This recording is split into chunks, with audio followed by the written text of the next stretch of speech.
오늘은 제자의 소명, 복음의 증인이라는 제목으로 하나님 말씀 함께 나누고자 합니다. 사랑하는 성도님들, 저희가 이제 그 새벽마다 그리고 여러분 개인적으로 이번 달 우리 매일 성경 묵상하는 본문이 있죠. 어디죠? 로마서입니다. 그래서 우리가 로마서를 묵상하고 있는데 지난주 금요 성령 집회 때도 말씀드렸지만 사도 바울이 이게 로마서를 쓰면서 자신의 이 간절한 소망이 있다 하는 것을 이 1장 초반부에 그가 말하고 있는데요. 이것이죠. 우리 14절 15절 보면은요. 헬라인이나 야만인이나 지혜 있는 자나 어리석은 자나 다 내가 빚진 자라. 그러므로 나는 할 수 있는 대로 로마에 있는 너희에게도 뭐 전하기를 원해요? 이 복음 전하기를 원한다. 그러니까 사도 바울의 간절한 소망, 간절한 어떤 그의 마음의 바람은 복음을 전하는 건데, 근데 여기서 14절에서 이렇게 말하죠. 나는 빚진 자다. 빚을 졌다. 자, 그렇다면 성도님들 이게 무슨 빚이죠? 뭐에 대한 빚일까요? 금요일에 말씀드렸죠. 복음에 대한 빚이죠. 내가 먼저 예수 그리스도께 받은 이 복음의 은혜, 감격, 그 사랑, 이 구원, 이 복음이 그에게 주어졌죠. 그랬을 때 나는 이 복음을 나만 갖는 것이 아니라 이제 그거를 내가 전해야 되는, 나는 이 복음에 대해서 이 빚진 자다. 그래서 여기서 이 빚의 의미는 여러분 뭐라고 했죠? 금요일날 기억나세요? 책임이다. 책임. 내가 정말 이 예수님께 부름받아 이 책임을 가지고 나는 이 복음을 전해야 한다. 그래서 나는 로마에 너무 가고 싶다. 이것이 이제 로마서 초반부에서 사도 바울이 말하는 그의 책임이요 소망이요 그가 바라는 바였습니다. 자, 근데 성도님들, 사도 바울이 그러니까 왜 이 복음이 그에겐 빚이고 책임이고 그가 왜 이렇게 이 복음을 전하기를 원하는 것일까? 뭐 여러 가지 이유도 있겠지만 그런데 한 가지 분명한 것은 오늘 이 복음 증거, 이 전도는 예수를 따르는 자라면, 그러니까 예수를 따르는 제자요 그리스도인이요 바로 예수님의 사람들이라면 이것은 그냥 해도 되고 안 해도 되고 하는 일이 아니라 이것은 부르심의 소명이고 맡겨진 책임이고 주님이 말씀하신 가장 큰 명령이라는 것입니다. 뭐요? 명령이요, 명령. 그래서 여러분 예수님께서 세상을 떠나시기 전에 이제 그 제자들을 우리 찬양했죠. 갈릴리 여기 숲속이라고 했는데 11제자를 다 모이게 하시잖아요. 모이게 하시고 그리고 그 제자들을 통해서 앞으로 이 땅에 등장하게 될 이 하나님의 교회를 향해서 주님이 명령하신 바가 있었어요. 그건 뭐냐면 너희들이 복음을 전해야 되는데 어떤 특정한 사람, 특정한 나라, 어떤 특정한 민족에게가 아니라 어떻게 해요? 모든 민족에게 가서 그리고 어디까지? 땅끝까지 이르러서 뭐 해야 돼요? 복음을 전해야 돼요. 증인이 되어야 된다. 이 말씀을 예수님께서 명령으로 주셨단 말이에요. 그래서 이게 우리가 이제 신약 성경을 딱 펼치면 처음 읽는 마태복음의 맨 마지막에 주님께서 이렇게 말씀하셨죠. 우리가 매주 지금 보고 있는데 마태복음 28장 19절 20절 이건 또 한번 읽을게요. 같이 시작. 그러므로 너희는 가서 모든 민족을 제자로 삼아 아버지와 아들과 성령의 이름으로 세례를 베풀고 내가 너희에게 분부한 모든 것을 가르쳐 지키게 하라. 볼지어다 내가 세상 끝날까지 너희와 항상 함께 있으리라 하시니라요. 아멘. 자, 이 말씀이 그러니까 이제 예수님은요 십자가에서 죽으시고 부활하셨습니다. 그리고 이제 승천하십니다. 예수님은요 이때 이 말씀하실 때는 하늘과 땅의 모든 권세를 가지신 만왕의 왕으로서 예수님은 친히 말씀하신 거예요. 그래서 학자들은 이 예수님의 말씀을 성경에 많은 명령들이 있지만 이것은 예수님께서 하늘과 땅의 모든 권세를 가지시고 제자들과 교회에 마지막으로 남기신 명령이기 때문에 지상에 있는 명령 중에서 가장 큰 명령이다. 그래서 이걸 지상명령이라는 별칭을 붙이기도 하고요. 또 예수님께서 이것은 그 제자들과 교회에게 위임하신 그 명령이다 해서 이거를 대위명령이다 라고 그렇게까지 말들을 하죠. 자, 근데 이 마태복음의 이 지상 명령이 마태복음에만 나온 것이 아니고 사실 복음서와 사도행전까지 쭉 이어가면서 5번이나 반복하면서 이 지상 명령이 복음서와 사도행전에 나옵니다. 물론 똑같게 나오진 않지만 이 같은 내용을 품고서 반복해서 말씀하고 있는데 자, 마가복음을 볼게요. 마가복음 16장 15절에 보면 이 지상 명령이 이렇게 나와 있어요. 또 이르시되 너희는 온 천하에 다니며 만민에게 뭘 전파하라? 복음을 전파하라. 예, 이렇게 기록이 되어 있어요. 누가복음에는 오늘 본문에 나와 있어요. 누가복음에서는 다른 마태나 마가와는 다르게 간접적으로 예수님께서 구약 성경을 인용하십니다. 그 구약 성경을 인용하시면서 뭐라고 말씀하시냐면 40절 48절 또 그의 이름으로 죄 사함을 받게 하는 회개가 예루살렘에서 시작하여 모든 족속에게 전파될 것이 어떻게 해요? 어디에 기록되었을까요? 구약 성경에 기록되어 있다 이거예요. 그럼 구약 성경 어디에? 그러니까 이 선지서나 예수님께서 오실 메시아를 예언하는 그 말씀들을 보면 그 복음이 이제 아름다운 소식이 전파될 것이 구약에 기록되어 있다 이거예요. 그게 바로 나를 위해서 전파된 건데 그것을 이제는 누가? 이 너희는 이 모든 일에 뭐다? 증인이라. 이제 누가 그거를 전파해야 돼요? 너희들 제자들 이 명령을 주시는 거죠. 이게 요한복음에 오면은 자 요한복음 20장 21절에서는 주님께서 이렇게 말씀하십니다. 이거 같이 읽어볼게요. 시작. 예수께서 또 이르시되 너희에게 평강이 있을지어다. 아버지께서 나를 보내신 것 같이. 여러분 여기서 아버지가 아들이신 예수 그리스도를 보내셨죠. 어디로 보내셨어요? 세상으로 보내셨잖아요. 그런 것처럼 이제 나도 예수 그리스도가 너희를 제자를 어떻게 한대요? 보내노라. 어디로 보내는 거겠어요? 세상으로 땅 끝까지 보낸다 그 말씀이죠. 그래서 이 복음서 마태, 마가, 누가, 요한 이 모든 복음서를 다 종합해서 말하는 게 사도행전인데 그게 뭐냐면 사도행전 1장 8절 잘하는 뭐예요? 오직 성령이 너희에게 임하시면 권능을 받고 예루살렘과 온 유대와 사마리아와 어디까지? 땅 끝까지 이르러 너희들이 뭐가 돼야 돼? 내 증인이 되리라. 아멘. 이게 지상 명령이 그러니까 모든 복음서와 사도행전에까지 이 명령이 계속해서 흘러가고 있다라는 거죠. 그래서 여러분 여기서 특별히 사도행전 1장 8절에 내 증인이 되리라라는 말은 내 증인이 되라라는 이 명령을 포함하고 있다라는 거예요. 십자가에서 죽으시고 부활하시고 승천하셔서 이제는 그 저 하늘 보좌에 앉으신 그 만왕의 왕, 만주의 주 그 예수님께서 당신의 이 제자들과 교회에게 그러니까 마지막으로 명령하신 그 말씀이 뭐냐면 땅 끝까지 이르러 나의 증인이 되어라. 이 말씀이라는 거죠. 그렇다면 여러분 이 주님의 명령 앞에 엄숙한 명령 앞에 아우 주님 나는 전도 못하겠어요. 아우 내가 어떻게 땅 끝까지 가겠어요. 아우 먹고 살기 바쁘고 아우 주님 나는 신경 쓸 것도 많고. 여러분 만약에 우리가 여러분들이 기도할 때 주님이라고 예수님을 주님으로 부르시죠. 아멘이십니까? 예수님이 여러분의 만주의 주요 왕이신 걸 여러분 인정하십니까? 그러니까 세례 받으신 거예요. 그렇다면 만약에 이 주님께서 우리에게 말씀하시는 너희들이 나의 증인이 돼야 돼 라는 말씀에 우리가 그거를 받아들이지 못하고 잊어버리고 그 말씀에 우리가 복종하지 않는다면 여러분 그거는 우리의 신앙이 가짜 신앙이 될 수밖에 없는 거죠.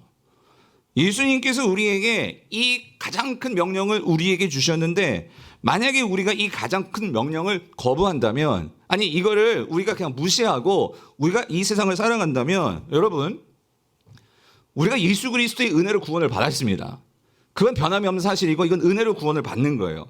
그래서 우리가 천국에 갈지는 모르겠지만 그러나 천국에 갔을 때 반드시 주님께서 이 마지막 이 지상 명령이요 내 증인이 되라 하신 이 명령을 하나님 우리 바쁘게 살다 보니까 예수님 바쁘게 살다 보니까 내가 잊어버린 것 같아요. 잘 못 산 것 같아요. 여러분 그게 명령은 반드시 그걸 뭐 해야 돼요? 순종해야 되는 거예요. 명령은 우리가 따라야 되는 거예요. 만약에 우리가 이걸 무시하고 살았다면 여러분 우리 이건 기억해야 돼요. 여기에 대한 책임이 반드시 따를 수 있다라는 거예요. 아니 따른다는 거예요. 그러므로 사도 바울은 그런 점에서 나는 복음에 뭐한 자라고? 빚진 자다.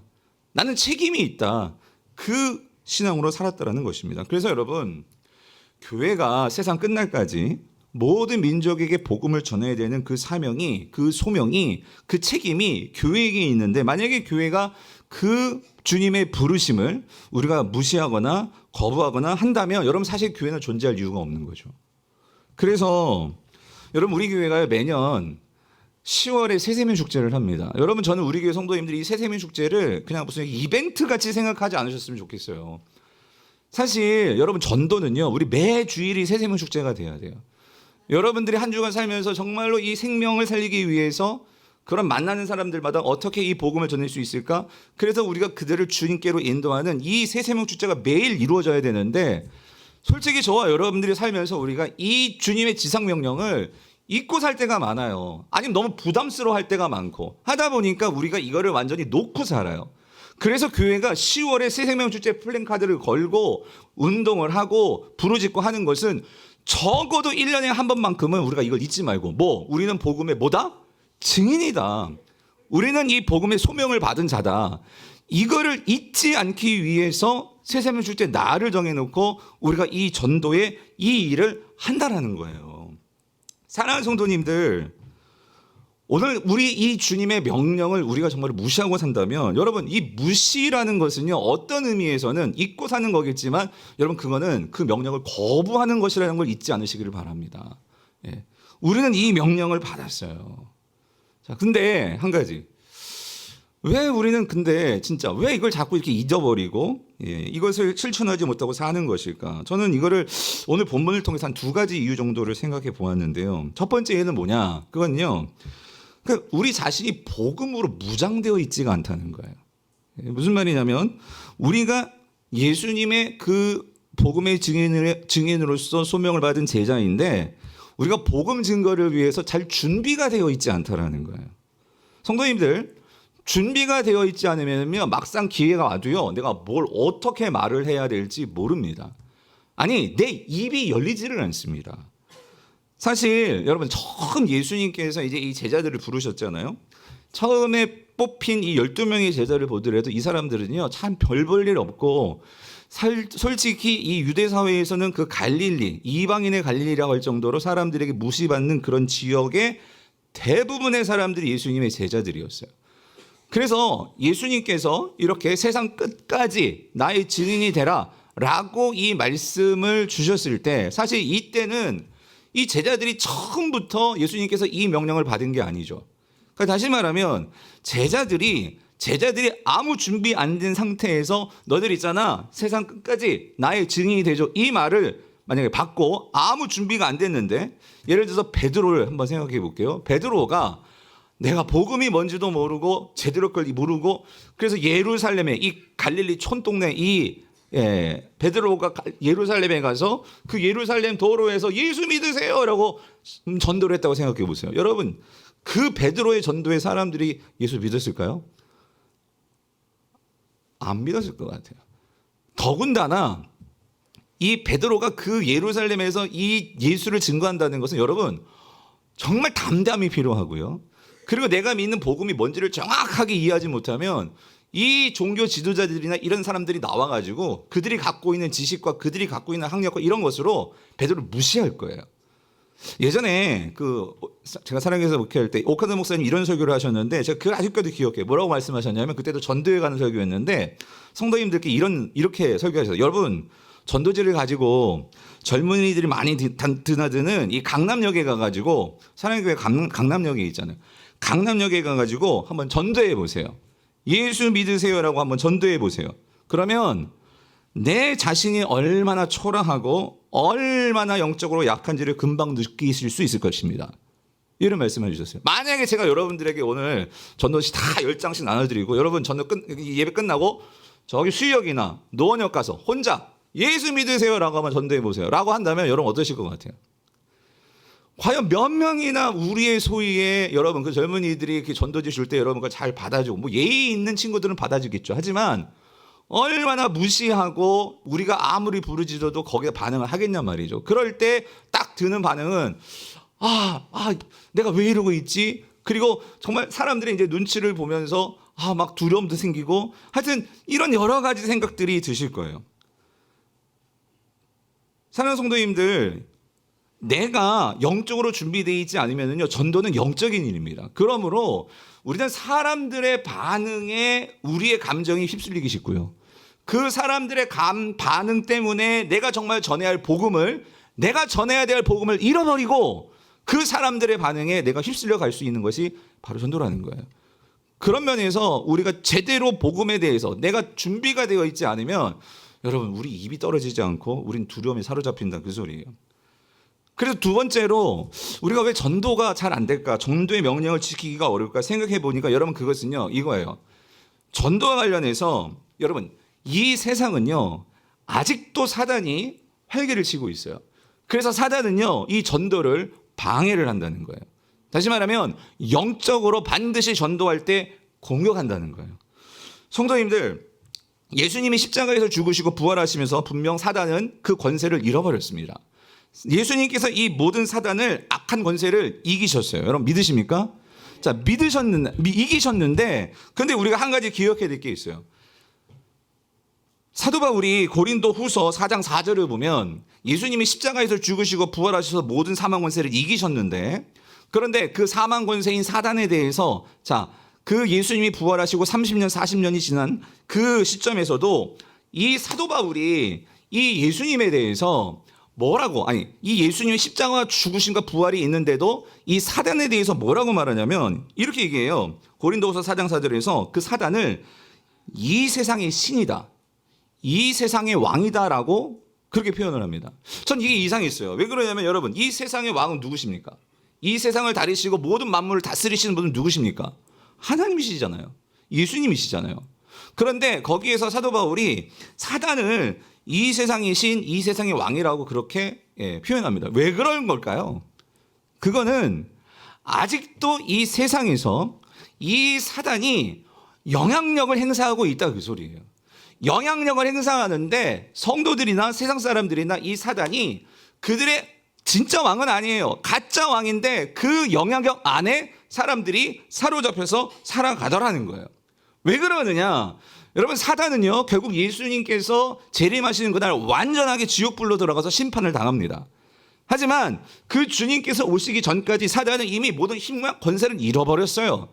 잃어버렸지만 마치 2차 세계대전 때 독일이 연합군에 패했지만 여전히 독일의 잔당들이 남아가지고 게릴라전이 있고 그들이 그렇게 그 나치의 그런 힘들을 계속 지키려고 그렇게 발버둥 쳤듯이 사단이 예수님께서 재림하시는 거 아는데 그때에 완전히 그들이 심판당하지만 오늘날에도 여전히 사단은 숨어서 어떻게 해서든지 이 교회를 허무뜨리고 어떻게 해서든지 이 성도들에게 유혹해서 그를 넘어뜨리기 위해서 숨어서 눈치 보며 기회를 타며 그렇게 우리에게 발악하면서 영적인 공격을 하는 존재가 사단이라는 거예요.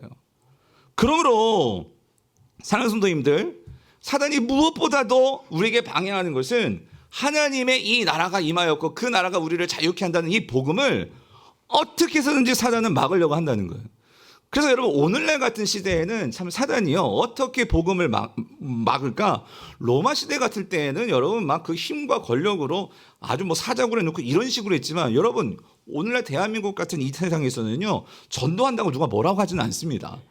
그런데 문제는 뭐냐면 내가 나가서 전도를 하려고 해서 사람들이 관심을 주질 않아요. 우리가 복음을 전해도 사람들이 귀를 기울이지 않아요. 왜 그렇죠? 너무나 이 세상에 그 사람들의 마음과 생각과 이 모든 것을 빼앗아가는 볼 것이 많고요, 놀 것이 많고요, 좋은 것이 너무나 많아요. 뿐만 아니라 그것이 아니더라도 내가 이 세상 속에서 내 마음을 사로잡는 것들이 너무나 많아요. 그러다 보니까 우리가 진짜 생명을 가지고 그들에게 다가가도 세상은 들어도 관심을 갖지 않고 줘도 그것이 뭔지 모르고 여러분 그것이 이런 세상이란 말이죠. 그러므로 우리가 이런 세상 속에서 복음의 증인으로 소명받은 우리가 제자들로서 그러면 우리는 이 소명을 잘 감당하기 위해서 어떻게 해야 되느냐? 오늘 본문에서 예수님께서요. 그래서 제자들이 반드시 갖춰야 되는 복음의 증인으로서의 소명을 감당하기 위해서 너희들이 세 가지가 있어야 돼. 예수님께서 그것을 말씀해 주는 것이 오늘 본문이에요. 세 가지를 말씀하시는데 뭘 말씀하시느냐? 첫 번째는 복음에 대한 선명한 이해가 있어야 해. 예수님께서 이거를 말씀하십니다. 자, 이게 뭐냐면 여러분 44절 45절이에요. 자, 보세요. 또 이르시되 내가 너희와 함께 있을 때에 너희에게 말한 바 곧 모세의 율법과 선지자의 글과 시편의 날을 가리켜 기록된 모든 것이 이루어져야 하리라 한 말이 이것이라 하시고, 이게 무슨 말이냐면, 그러니까 예수님께서 십자가에 달려 죽으시기 이전에도 제자들과 함께 했었던 것은 여기 이 모세의 글, 선지자의 글, 시편, 이건 뭘까요? 구약 성경이에요. 그 당시엔 구약 성경밖에 없었겠죠. 그러니까 이 구약 성경을 가지고 예수님은 한마디로 제자들을 제자 훈련시키신 거예요. 그러면서 이 구약 성경이 누구에게 말하는 거냐? 누구에 대해 말하는 거야? 나에 대해서 말하는 거야. 근데 제자들이 그거를 잘 알아먹지 못했죠. 깨닫지 못했죠. 그런데 십자가에서 죽으시고 부활하시고 나서도 또다시 지금 제자 훈련 계속 하시는 거예요. 뭐 제자들에게 그 말씀들을 가르치시면서 이게 바로 나에 대해서 말하는 거야 라고 말씀하시면서 뭘 하셨느냐? 45절 같이 읽어볼게요. 시작. 이에 그들의 마음을 열어 성경을 어떻게 해요? 깨닫고 하시고, 깨닫게 하시고. 무슨 말이냐면 복음을 들었는데 머리로는 이해하는 복음이 있을 수 있어요. 그런데 머리로 이해하는 복음이 아니라 거기서 더 나아가서 그 복음이 나의 마음속에서 들어와서 그 복음이 나의 삶의 감격이 되고 은혜가 되고 그 복음을 가지고 내가 살아봐서 그것을 경험해서 그 복음을 통해서 나의 삶이 이렇게 되었구나 하는 것을 이 깨닫는 거. 여러분, 복음은요 이러한 이해가 있어야 한다 그 소리입니다. 많은 성도님들이 복음에 대해서 그렇다더라는 많이 들었어요. 복음이 이렇다더라, 복음이 저렇다더라, 복음이 그런 거야. 이 정도로 우리가 복음을 알고 있다면 여러분, 우리가 복음의 증인이 되는 것은 어렵습니다. 리포터는 되겠죠. 복음의 증인은 내가 그 복음을요 직접 살아봐야 돼요. 직접 목격해야 돼요. 직접 경험해야 돼요. 직접 체험해야 돼요. 그래야지만 증인이죠. 어떤 물건을 팔아도요 내가 이거에 대해서 정말 확신이 있어야지만 이거를 죽기 살기로 파지. 그냥 누가 한번 팔아줘, 이거 좋아 그래가지고 이거 누가 좋다고 하던데요 하면서 해보세요. 여러분, 사람들이 거기에 설득이 되겠습니까? 마음을 주겠습니까? 정말 이 사람이 말하고 있는 그것에 대한 진실성과 확실성과 거기에 대한 분명한 변화와 체험이 있어서 이게 어떤 것인지를 알고 그것을 말할 때 여러분, 거기서 사람들은 감동을 받고 거기서 정말 끌림이 있죠. 사도 바울이 그가 목회하는 여러 교회가 있지만 그중에 한 교회, 에베소 교회 성도들을 위해서 그가 끊임없이 기도했던 게 뭐냐면 바로 이거였어요. 에베소서 3장 17절 19절 보면은요, 믿음으로 말미암아 그리스도께서 너희 마음에 계시게 하셨고요. 여기도 보세요. 여러분, 사도 바울이 그리스도가 어디에 있기를 원한대요? 머리요? 지식이요? 마음이요. 여기서 마음은 전 인격을 말하는 거예요. 예수님이 나의 삶에 들어오셔서 어떤 분이신지를 여러분, 그게요 우리 삶의 정황과 사건들을 통해서 주님은 반드시 들어오세요. 머리로 아는 주님이 있지만 그게 정말 마음으로 받아들여지면은요 여러분, 그 사람은 달라지는데 사도 바울이 기도했던 게 그거예요. 마음으로, 그 주님을 마음으로 받아들여서 여기서 끝나는 게 아니라 그 사랑 가운데서, 이 사랑은 주님입니다. 주님의 사랑입니다. 그 주님의 사랑 가운데 뭘 해야 되냐면, 비유지만 뭘 해야 돼요? 뿌리를 내려야 돼. 여러분, 뿌리를 내려야 돼. 뿌리를. 이 말은 그 예수님이 나의 삶에, 여러분의 삶에 그 주님이 들어오셔야 돼요. 여러분의 어떤 건강 문제에 들어오든지, 여러분의 그 재정 문제에 들어오든지, 여러분의 관계의 문제에 들어오든지, 그러니까 우리의 삶에서 그 주님이 반드시 들어와야 돼요. 들어올 때 우리가 거기에 뿌리를 박아야 돼요. 그 주님과 꽉 연합이 돼야 돼요. 그럴 때 터가 어떻게 된대요? 굳어진다, 견고해진다 그 소리입니다. 복음이 나를 견지한다 그 소리입니다. 그렇게 됐을 때 너희 모든 성도와 함께 그 지식에 넘치는, 그제서야 그리스도의 뭘 알 수 있어요? 사랑을 알고. 여기서 안다는 거는 여러분, 유대적인 배경에서는 이거는 관계적인 알미예요. 관계적인 암. 마치 부부가 남편과 아내를 알듯이 정말 그렇게 주님을 알게 될 때에 삶이 어떻게 되는 거예요? 그 너비와 길이와 높이와 깊이가 어떠함을 알아. 무슨 말이죠?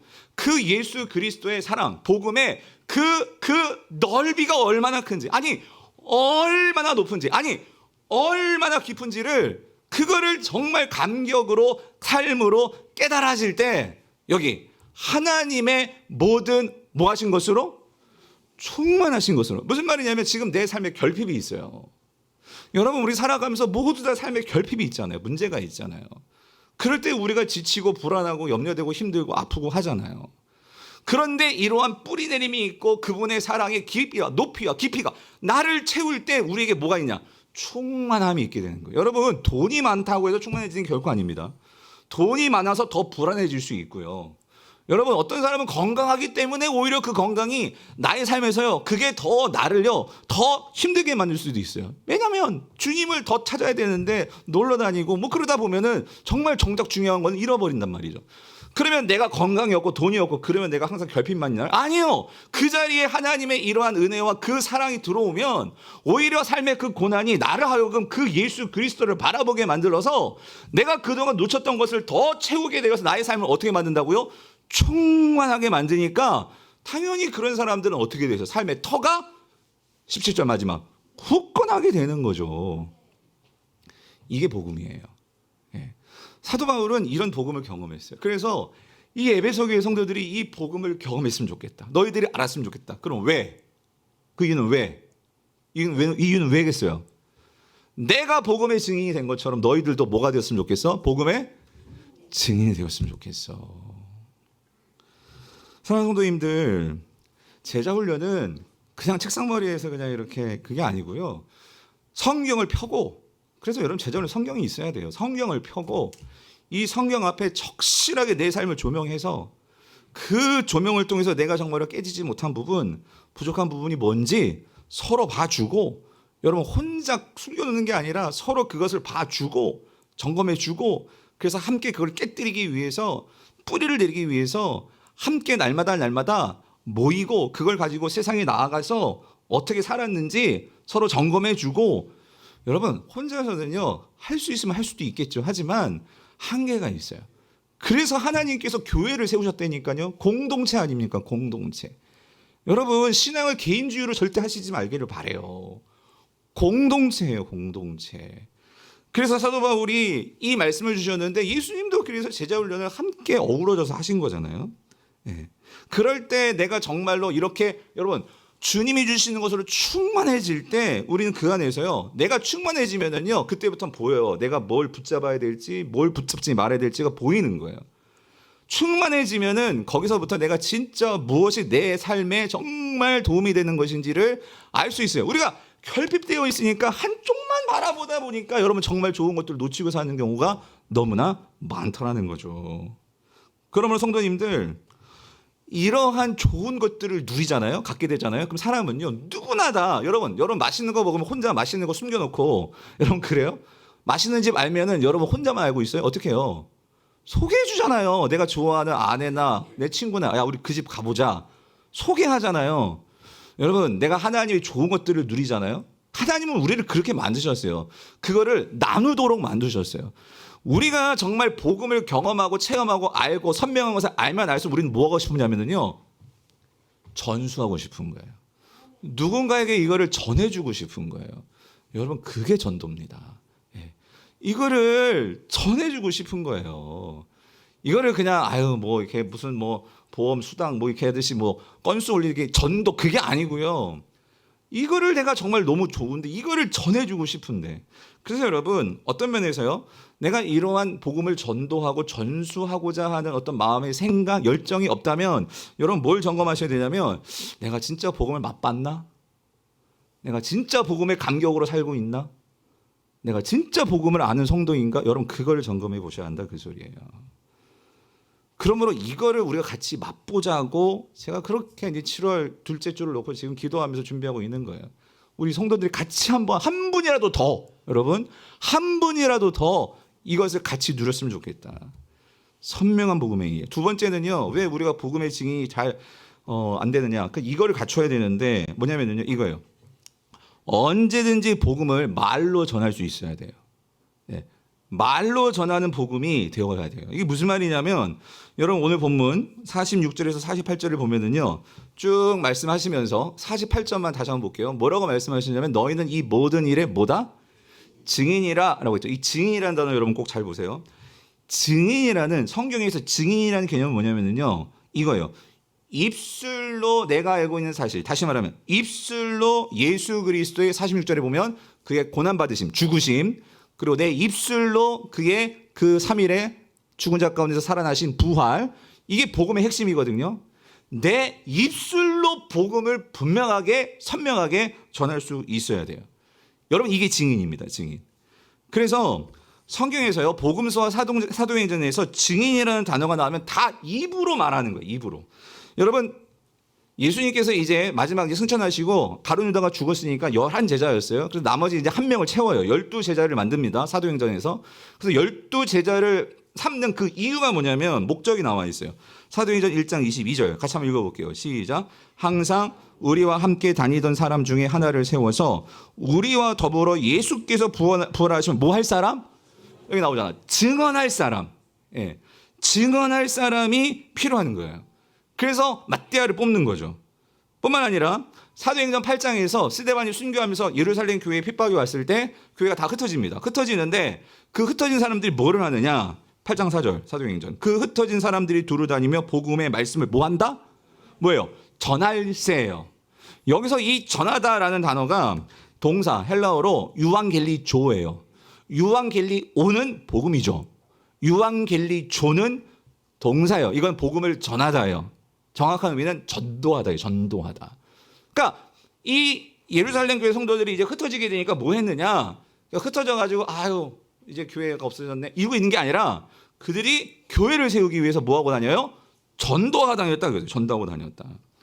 성도님들 그러니까 이걸 보면 초대교회 성도들은요 항상 그들의 말에 뭐가 있었냐면 복음이 있었구나. 예?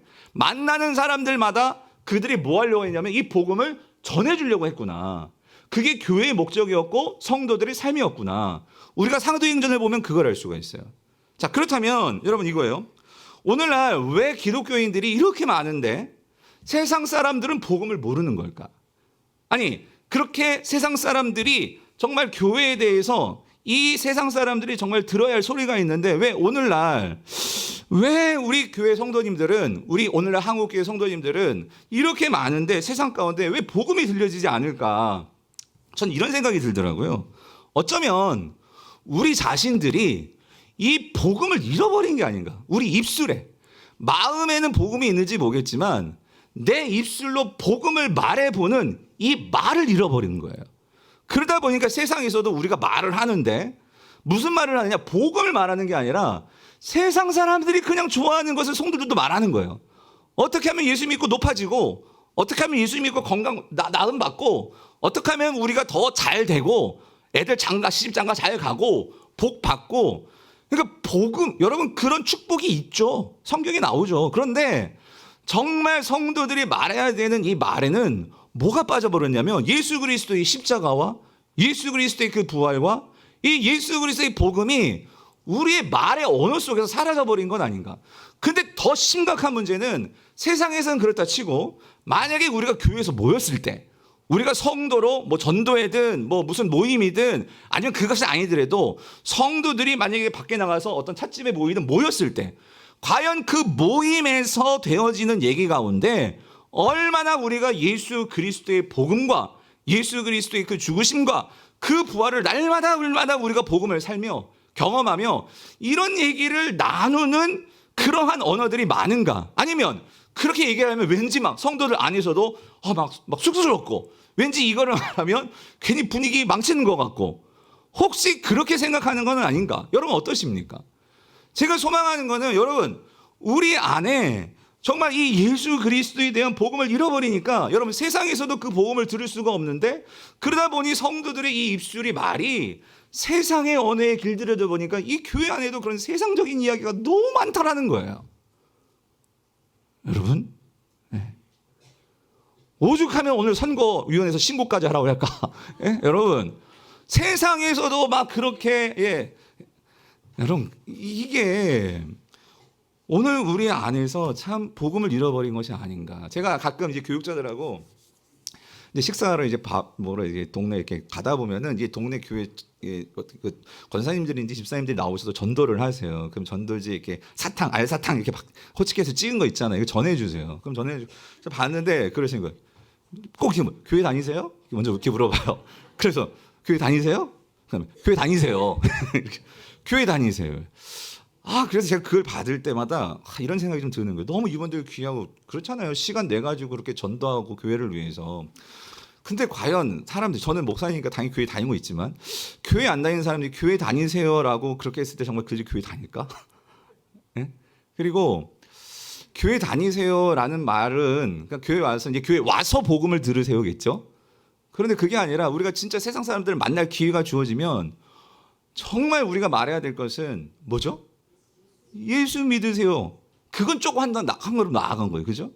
그리고 더 나아가서 그럼 예수를 왜 믿어야 하는지에 대한 그 설명을 해줘야 되는데 여러분, 그러니까 물론 사람들이 시간이 없어요. 휙 지나가니까 진짜 압축해가지고 옛날엔 막 너무나 무서웠죠. 뭐였더라?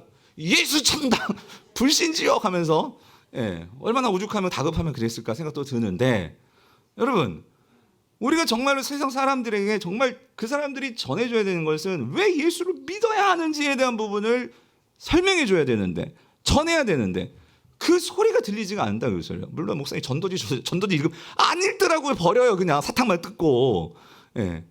그런 부분에서 오늘 사랑하는 성도님들, 우리가요 이 시대에는요, 그러니까 아까도 말씀드렸지만 우리가 전철이나 이런 데서 이제는 그건 못하죠. 막 공공장소에 그렇게 하면 그건 안 되잖아요. 그런데 이제는 우리가 이렇게 막 전한다고 해서 사람들이 귀를 안 기울여요. 그래서 중요한 게 뭐냐면 관계 전도죠. 뭐냐면 우리가 삶 속에서 내가 만나는 사람들 중에 정말 이런 사람들이 있어요. 정말 세상에서 지금 문제가 있고 어렵고 힘들어서 어찌할 바를 몰라요. 그런 사람들 여러분 직장 동료일 수도 있고 그게 여러분 자녀일 수도 있고 남편일 수도 있고 우리 이웃일 수도 있고 그럴 때 여러분 성경은 우리에게 뭐라고 말씀하시냐면 이렇게 말씀하십니다. 우리 베드로전서 3장 15절에 같이 한번 읽어볼게요. 베드로전서 같이 읽어보면은 우리 같이 읽겠습니다. 시작. 너희 마음에 그리스도를 주로 삼아 거룩하게 하고 너희 속에 있는 소망에 관한 이유를 묻는 자에게 대답할 것을 어떻게 해요? 항상 준비해야 돼요. 저는 이 말씀을 때 너무 위로가 되는 게 뭐냐면요. 여러분 이거예요. 우리는 어떤 자냐면 이걸 전제로 해요. 저와 여러분들 교회 성도는요. 제자는요. 소망을 가진 자예요. 오늘 모든 사회가 모든 세상이 절망을 얘기할 때 우리는요. 너무나 분명한 소망을 갖고 있어요. 이 땅에서뿐만 아니라 그 영혼까지 우리가 누릴 수 있는 이 하나님의 자녀로서의 유업에 정말 그 사한 소망을 갖고 있다 말하고 있는 게 베드로전서 아닙니까? 우리는 그 소망을 갖고 있어요. 그러므로 때로는 우리도 절망하지만 그 산 소망을 믿는다면, 다시 말하면 여러분들이 제가 복음의 감격을 갖고 복음의 소망을 갖고 있는 자라면 그렇게 세상에서 산다면 세상 사람들이 보기에는 저런 상황에서 정말 절망하고 못 살 것 같은데 그런데 가서 일하는 걸 보면은 오늘 저분은 또 나와가지고 또 그 일을 하고 있는 거예요. 또 새롭게 일을 하고 있는 거예요. 어제 그렇게 힘든 일이 있었는데 오늘 나와가지고 또 그 일을 멀쩡하게 하고 있는 거예요. 그러면 옆에 있는 사람들이 그런 거죠. 아니 저분은 뭐가 있길래 저렇게 자고만 일어나면 그 다음날 가면 또 새롭게 나와 있고 또 새롭게 나와 있고 왜 그러냐는 거예요. 그럼 당연히 그 사람들이 뭐에 대해서 관심을 갖겠어요? 저 사람 안에 있는 소망은 뭐냐는 거죠. 베드로가 그걸 말하는 거예요. 분명히 너희 속에 있는 소망에 대해서 묻는 자가 있을 거다. 왜 그러냐면 여러분 이 세상은요 소망이 없어요. 소망을 갉아먹고 가짜 소망으로 사람들을 현혹시키고 미혹시키고 절망하게 만드는 게 세상이에요.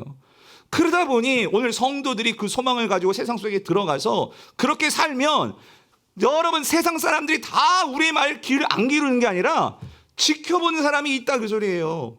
그리고 너희들에게 와서 묻는 사람이 있다는 거예요. 도대체 그 소망이 무엇입니까? 라고 묻는다면 어떻게 해야 돼요? 그때 우리가 분명하게 그거를 말해줄 수 있는 것이 뭐가 되어 있어야 된다? 항상 준비하고 있어야 된다. 준비되어 있어야 된다. 언제든지 튀어나올 수 있는 복음이 우리 안에 있어야 된다. 여러분 성경은 그걸 말하고 있어요. 그런데 중요한 거 말하죠. 그렇게 준비하되 어떻게 우리가 그들에게 복음을 전하냐면 두 가지 태도. 온유와 뭐예요? 두려움을 해라. 여기서 온유는 뭘까? 온유는요. 복음을 전하는 그 상대방을 생각하는 나의 태도예요. 무슨 말이냐면 복음을 전할 때 믿거나 말거나 이게 아니고요. 그러니까 이 사람을 이해하고 그 사람의 심정에서 우리가 그 사람에게 다가가야 되는 거예요. 이게 성도의 본분이에요. 온유예요. 예수님께서 성육신의 우리의 그 위치를 맞춰주셔서 오셨듯이 우리도 그렇게 그 사람에 대해서 예수님처럼 그 온유의 마음으로 다가가야 한다는 거예요. 그래서 여러분 우리가 아까 예수 천당 불신 지옥이 참 다급하기 때문에 그렇게 심정을 했지만 간혹 보면 전도하시는 분 중에 너무나 무례하게 전도하시는 분들도 있어요. 예? 그거는 어떤 면에서는 오히려 교회가 세상에 대해서 이 복음을 사람들이 거부 반응을 갖게 만들 수 있단 말이에요. 성경은 분명하게 우리 보고 뭐라고 하면 어떤 태도로? 온유한 태도로. 온유한 태도로. 그런데 한 가지 또 있어요. 그럼 이 사람에 대해서 무조건 눈치만 맞춰주고 그게 아니라 뭘 가지고? 두려움으로. 근데 여러분 이 두려움은 누구에 대한 두려움일까요? 그 사람에 대한 두려움이에요? 아니에요. 누구에 대한 두려움? 하나님에 대한 두려움으로. 왜 그러냐면 여러분 내가 이 사람에게 지금 증거하는 이 복음은요 만왕의 왕 대신 예수님을 소개하는 거예요. 이 사람이 만약에 거부한다 할지라도 여러분 이 사람이 거부하고 말고 할 그런 예수님이 아니에요. 예수님은요 만왕의 왕이시고 모든 것의 주인이시고 해답은 예수밖에 없어요. 그러므로 우리가 사람을 두려워하면서 이 사람이 예수 안 믿으면 어떡하지? 거부하면 어떡하지? 그거를 두려워하면 안 되고 우리가 믿고 있는 이 예수 그리스도가 어떤 분이신지 우리가 그 주님 앞에서 경외함으로 주님 앞에서 겸손함으로 주님을 정말로 두려워함으로 전도를 해야 된다 그 소리입니다. 이게 우리가 전도를 하는 자세고 태도예요. 그래서 여러분 이게요 말로 하는 전도이기 때문에 여러분 이거는요 훈련이 필요해요. 훈련. 그러니까 내가 어떻게 복음을 전해야 할지에 대한 그러한 복음의 핵심들이 정리가 되어 있는 게 필요해요. 왜냐하면 말이 중구난방이 될 수 있잖아요. 그래서 제자 훈련을 같이 해보자 그 소리입니다. 둘째 주에 제가 그걸 연습시키려고 우리 성도님들에게 복음을 같이 이제 짝을 만들어서 조를 만들어서 복음을 서로 전하는 걸 훈련을 하고 그리고 제가 소망하는 건 정말 같이 전도를 나갔으면 좋겠어요. 나가서 한번 부닥쳐봐야 돼요. 그래서 얼마나 이게 내가 그 사람들에게 온유함과 두려움으로 하는 것이 무엇인지를 연습이 안 되면 여러분 지상명령 아까도 말씀드렸죠. 그냥 우리가 무시하고 살기 쉽단 말이죠. 마지막으로 우리가 그렇게 준비를 하지만 우리가 정말로 선명한 복음을 갖고 말로 준비하지만 여러분 이게 없으면 전도 안 돼요. 그래서 주님께서 뭐라고 말씀하시냐면 우리가 정말로 세상의 복음의 증인으로 서려면 마지막 세 번째 이게 가장 중요한데요. 뭐가 있어야 되냐면 뭐가 있어야 돼요? 성령 충만이 있어야 됩니다. 여러분 49절 보세요. 49절 가시고 볼게요. 오늘 보면 49절 시작. 볼지어다 내가 내 아버지께서 약속하신 것을 너희에게 보내리니 너희는 위로부터 능력으로 입혀질 때까지 이 성에 머물라 하시니라요. 아멘. 무슨 말이냐면 예수님께서 보내시기 전에 그냥 막무가내로 보내시는 게 아니셨어요. 말씀으로 훈련시키셨고 또 말로 할 수 있도록 그렇게 훈련시키시면서 결정적으로 마지막에는요 너희들이 이거를 받고 나가야 돼. 이거를 가지고 나가야지 사단을 이길 수 있고 복음의 증인이 될 수 있어. 그게 뭐예요? 위로부터 입혀지는 능력. 여러분 이게 뭐겠어요? 성령이란 말이죠. 성령. 그래서 제자들이 오순절에 그 성령 강림, 성령 체험, 성령의 그 충만함을 잊게 되니까 여러분 이 베드로가 제자들이 그렇게 종교 지도자들과 로마 이 모든 그 권력자들 앞에서 벌벌벌 떴던 이들이 어떻게 돼요? 완전히 바뀌잖아요. 그래서 사도행전 5장 40절, 42절을 보면은요. 보세요. 그들이 옳게 여겨 사도들을 불러들어 뭐냐면 채찍질하며 뭐냐면 너 더 이상 예수 전하지 마. 막 채찍질하면서 막 급박지르고 이렇게 막 핍박을 가합니다. 그리고 예수의 이름으로 말하는 것을 뭐예요? 금하는 거예요. 그리고 나서 풀어줬어요. 그런데 사도들이 어떻게 해요? 사도들은 그 이름을 위하여 뭐 하는 거? 오히려 능력받는 일을 뭐예요? 합당한 자로 여기시며 기뻐하면서. 왜? 예수 그리스도도 우리를 위해서 십자가에서 그런 고난 당하셨는데 내가 그런 예수를 위해서 내가 핍박을 당한다면 나는 당연히 예수님의 제자지. 고난을 대하는 태도가 달라지더라는 거예요. 그러면서 그것을 합당하게 여기시면서 오히려 기뻐하면서 공회 앞을 떠납니다. 그리고 이들이 뭐합니까? 42절. 그들이 날마다 성전에 있든지 집에 있든지 예수는 그리스도라 어떻게 해요? 가르치기와 전도하기를 어떻게 해요?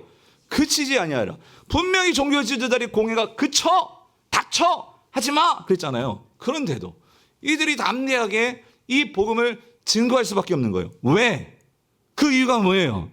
사도행전을 보니까 사도행전 4장 8절부터 13절에서 사도 베드로가 하나님의 복음을 증거하는데 그때 다 읽지 못하겠고 그 이유가 나와 있더라고요. 딱 8절에 이에 베드로가 뭐가 충만해요? 성령이 충만해요. 성령이 충만하니까 쭉 그 복음을 증거하는 거예요. 근데 이걸 어떻게 말을 하냐? 13절. 베드로와 요한이 어떻게 말해요? 담대하게.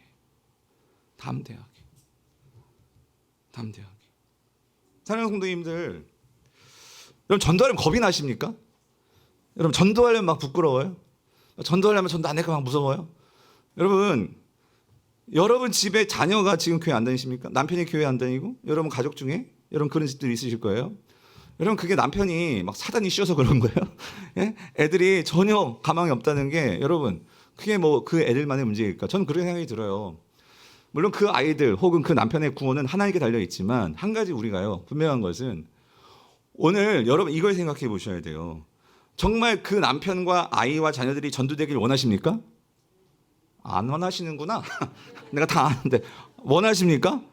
그러면 뭐가 돼야 되냐면 전도하기를 원하는, 그러니까 전도를 해야만 하는 그 사람은 여러분들이에요. 그러면 내가 정말 그 아이들이 남편이 돌아오길 원한다면 뭐가 먼저냐면 내가 성령 충만 받는 게 먼저라는 거예요. 예. 여러분 가정에서 내가 성령 충만하지 않고서는 여러분 사단이 그렇게 호락호락하지가 않습니다. 예. 내가 먼저 성령으로 충만함을 입지 않으면 이 세상이요 결코 호락호락하지 않단 말이에요. 그러므로 성령 충만을 위해서는 우리가 뭐 해야 되느냐? 여러분 성령 충만하는 비결이 뭐예요? 그건 기도입니다. 기도예요. 하나님 앞에 나와서 우리가 떼굴떼굴 구르면서 부르짖으면서 여러분 성령은 이미 여러분 안에 계십니다. 아멘이십니까? 그러나 충만은 구해야 돼요. 왜 그러냐면 우리의 이 죄된 욕망과 욕심은요 성령의 소욕을 거스르려고 하는 게 우리의 본성이고 우리의 관성이에요. 그렇기 때문에 기도는요 그거를 꺾는 거예요. 여러분 금요 성령 집회 나오는 게 쉬워요, 어려워요?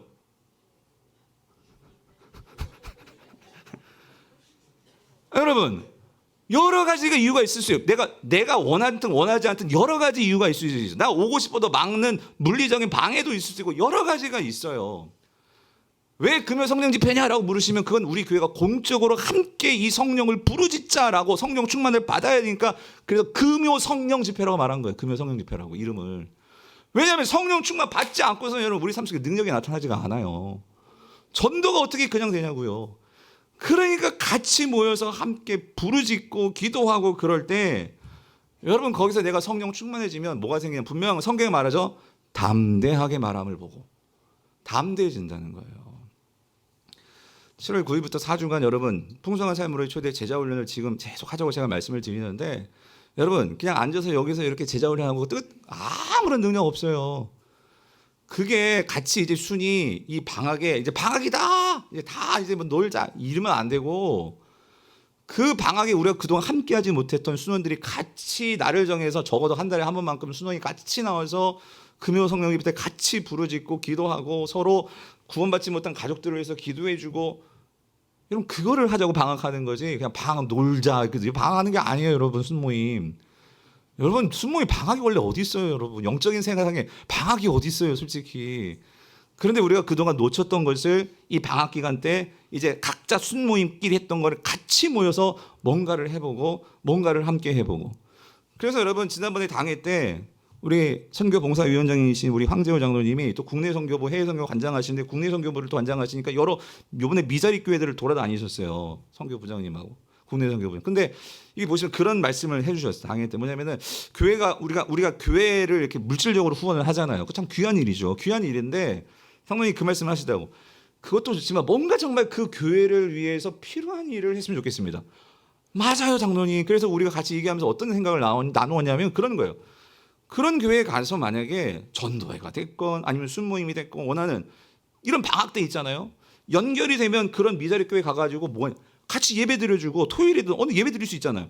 같이 예배도 드리고 아니면 주일도 괜찮아요, 여러분. 원하시면 날짜만 잘 정하셔서 한꺼번에 다 가면 여기 없으면 안 되니까. 예, 가셔서 예배 드리고 뭐 하냐? 전도해 주는 거예요, 지역에.